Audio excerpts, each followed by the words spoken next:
And as we move through the drawings, that's what we're trying to, inspire in our clients. We try and get them to visualize it as they're walking through. So you want to think of the story of when you arrive home. This is Jack Baldwin. Welcome to our next episode of By Design. Today I'm joined with my friend James Knight. James, how are you? Good, Jack. How are you doing today? Great. James is our lead designer at Reynard Architectural Designs, and today we're going to walk through one of our actual projects that we are currently in development with.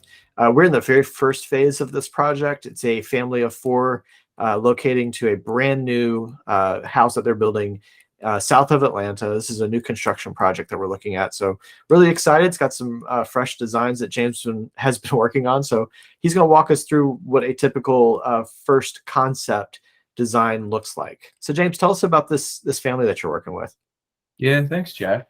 So like you're saying, it's a family of four that are designing in Georgia. So what we're looking at right now is essentially a set of design that is halfway through the first phase, right? So we're not at the start of the design phase. So the client has had a chance to give us their thoughts. We've already produced one design that we've gone through a design review with, and this is a result of those changes, what we're looking at right now. It's pretty typical of when we're meeting with clients, right? So the first design that we sent through, the roofs were steeper. They wanted to pursue a flatter sort of look. So we've taken the roofs down to a lower pitch, meaning, that has certain meanings that come with it, meaning we have to go with a metal roof instead of shingles, things like that. Right. The other thing they wanted us to focus on was the square footage interior. So we went through and we cut out any dead weight, bringing the square footage down by about 1,000 square feet. Oh, okay. And then we also had a look at adding in more of a contemporary feel with large glass windows. Yeah. To the rooms, as you can see here. So you'll see in this design, this is right after our second design review. So there's a few notes in this PDF as we go into the third design review, right? So there's a little bit of work ahead of me right now. So this is a good chance to see what a PDF looks like in a design review, and then how we treat the meeting and how we start applying those updates to the design. And then we ended up taking a bedroom out to make sure that we really nailed the square footage of. So they came with 5 bedrooms, and then they came with, which is pretty typical, they came with a square footage maximum that they were trying to hit. Right. A lot of times builders will come to clients, or they'll come to us and be like, hey, we're building at like a $200 a square foot or $250, sometimes, a little bit higher, sometimes a little bit less. And then this gives us an indication of how many square foot the client can afford when they're building something. Yeah. So that's where that maximum came from, right? They started talking to a contractor, and then they were like, all right, let's aim for 4,000 square feet. Right. So this is an exterior 3D perspective that you've put together, just kind of initial first impression to the client. How did they respond when they saw this? Oh, I think they were happy that we were able to change things to be a little bit more contemporary for them. So this cover sheet, as we're looking at right now, this gives us a good chance to give us a hero image, is what we call it. It goes on the cover sheet, and essentially it's just what you would be seeing from the front of the house. Sometimes we do the rear view instead of the front view. It just depends on the house. Right. But it gives, in one picture, we're trying to portray exactly what the house is and the style that we're designing in. Cool. And what's on the next sheet? Have we started a site plan yet? So as we move down, we list the square footage for the home, and we list what type of home it is, and it's just the details that go with it. On the second sheet, we move down to the site plan, and right now we're pretty basic on the site plan because we're halfway through this first phase. So you can see on here, we're already starting to see red notes after the meeting that we had together. Right. So yeah, essentially what we're trying to get at through this process is we'll start adding in details that'll be like the site dimensions will come down here along the front here, the road name will come in, and then we're trying to position the house on the site as well So you can kind of see it's kind of a triangle. Yeah. It's quite large, so we can easily fit the home in. Yeah. And then we're also like positioning it here in the landscape, and then we have to start drawing in the driveways and items like that to finish off this first phase. Are we looking at what, about 3,500, 4,000 square feet of heated space with this one so far? Yeah. So this one came down to 3,800 right. Square feet for heated space. So we typically break it up into heated space and unheated space. So the heated space is anything interior, and that's just made up of the slabs or the floor framing, and it includes the walls as well. And then we have unheated space, which is also like the decks, the front porch, the rear deck, the rear porch, side porches, anything like that. The carport in this instance is included in that unheated space. Right. So right here, we've got orientation, we've got distance to the street, we have big backyard, but at this point, the client feels pretty sure about where they want their house to be, and they're pretty happy. Looks like they wanted to make some suggestions on the driveway and some setbacks, but and then you've got a rear view. So we're looking at the slope and the home from the back and the home from the front. Yes, exactly. We try and share some 3D views on here as well, so we get an idea of the slope. Now, in this design, we're pretty flat on the side, right? Yeah. There's not much to it, but it does give you the chance to view the house a little bit further away. It gives you some shadows of how they might fall as well, but it gives you an overview of, like, you know, how the rear is going to look, and then how that front is going to work as well. So once we get the driveways in there, you can start to visualize how you'd drive up, you'd come park, and then you'd be able to reverse out and keep driving away. Yeah. And it's got to feel exciting for them, because this is one of the first times they can start visualizing their house and thinking about how they're going to use the space, how they're going to drive up to the home, where they're going to park. Like, they're starting to think about the activities involved with approaching their home. So it's a pretty exciting experience. Yeah, it is. And as we move through the drawings, that's what we're trying to, you know, inspire in our clients. You know, we try and get them to visualize it as they're walking through. So you want to think of the story of when you arrive home, right? You come in the foyer, you know, where are you going to first? Are you going to go through your clothes up on the bed and get changed into some comfy sweatpants or something like that? So, you know, where are the stairs located? Where are you going to go next? Are you going to come downstairs? You're going to sit in the office and you're going to work. You know, one of the things that the client was saying to us in this meeting was, I want the office to be open as much as possible. You know, we need to make sure that we have, you can see that I've kind of drawn out a column in this corner. So there's implications with the structural sort of elements here, but he's like, well, we want it to be open to the great room, so I can sit in there and I can watch the family as they, you know, they're out there enjoying the TV or something like that. But then as we produce 3D images, as we work through this phase, we can kind of look at the interiors. We can look at, you know, how the stair's going to work. And if you're sitting in the office, what are you going to see to your right-hand side? What are you going to see if you're looking forward? Those sort of elements. If we're looking at the kitchen, how many people are going to be sitting at the island and stuff? So as you tell your story of how you live in the home, the plan can start developing around that, and makes it a little bit easier for us to design as well. Well, it adds a lot of context when you're thinking about what it's like to live in the space and interact with it versus just an abstract idea of a space. So what are the red lines on here for? What kind of changes are coming? So as we go through the meeting, you know, we start discussing different things. So you can see we just work top down, expanding the rear patio out here. They just wanted more space as they walk out of the guest suite and the masters above. Just more private space that they can come enjoy the outside. And then we move into the great room.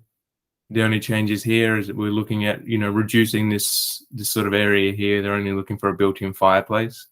It doesn't get too cold where they are, a little bit further south in Georgia, so they don't need a grand fireplace. And, you know, it needs to match in with the style that they want as well. So it doesn't need to be this over-the-top stone fireplace or anything like that. They're looking at just having a built-in fireplace to the wall.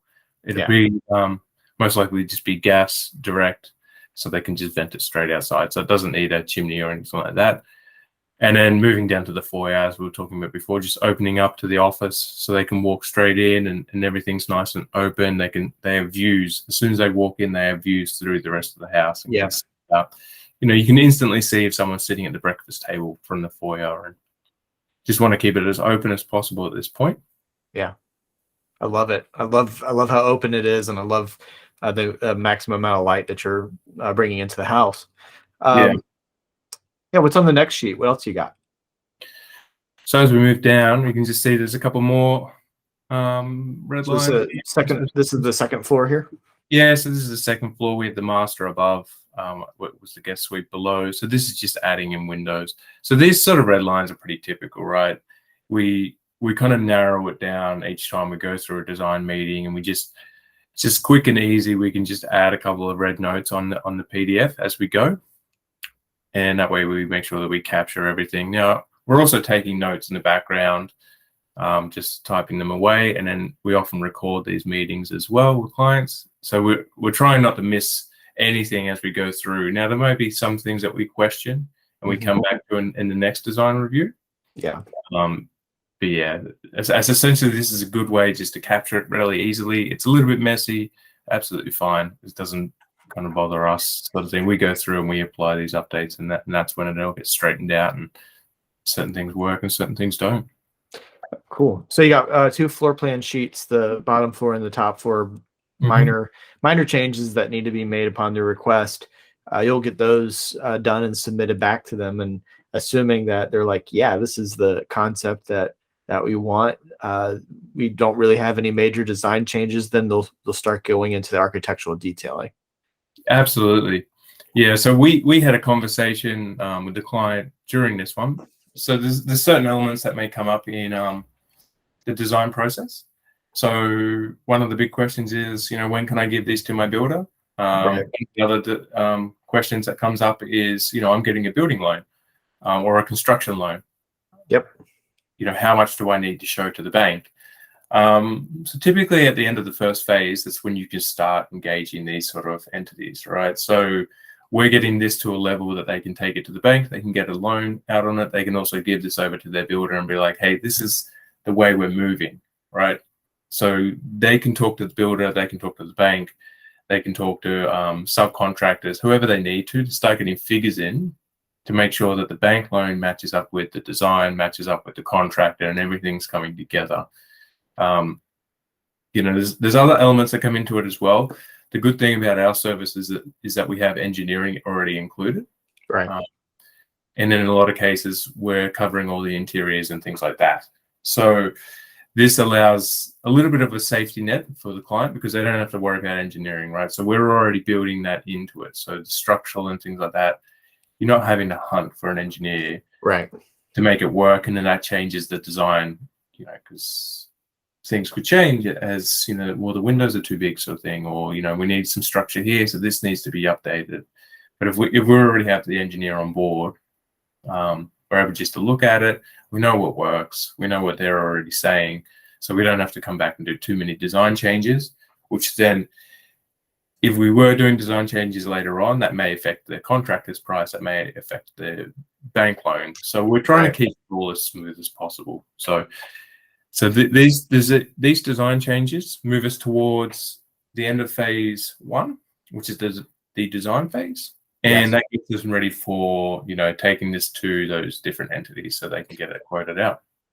So what you've presented to them so far is a cover sheet with a hero image, a site location, beginnings of a site plan, two floor plans. So you got a first and second floor because those are the heated floors in this home. And then the last sheet that you showed us was an elevation. So that's all included to really nail down the concept.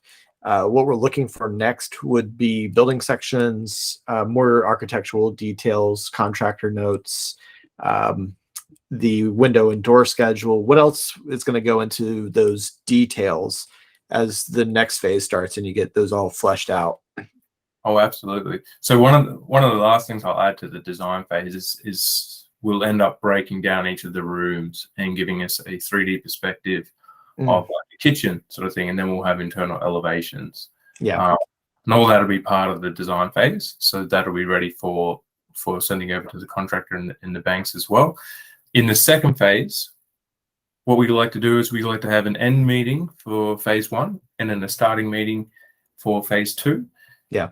And we go over what to expect in this next phase, right? But essentially what we'll be looking for in the next phase, and it will differ from building to building, but it'll include, your broad building sections and then the wall sections that go down into that and the architectural detailing that is associated with it. Right. It also includes the roof plan, the site plan updates, if there are any site plan updates. There may be updates to the elevations and things like that. There'll also be, specification notes. There'll be framing details. All those sorts of things will go into the detailing, which is in the second phase. Right. And all those are very important for the builder as well. Like as more of these details come through to the builder, they're able to more accurately quote out the building costs for property. This is exciting for this family to start to see their home that they've up until now only visualized on their own in their own minds and through collecting images. And now this is the first set of drawings that they can call their own that are really reflective of that. So I'm excited about where this is headed, and I can't wait to see some further developments. James, thanks for getting up early in the morning to talk us through this project. I'm excited about it, and I can't wait to see it built. Yeah, we all get excited about it. I mean, it's starting to get to that end where we're just looking at permitting processes and stuff like that. So it's going to be exciting for the client and for us as well. Absolutely. Well, thank you, James. Looking forward to talking again with you next week. Yeah, I'll talk to you soon. All right.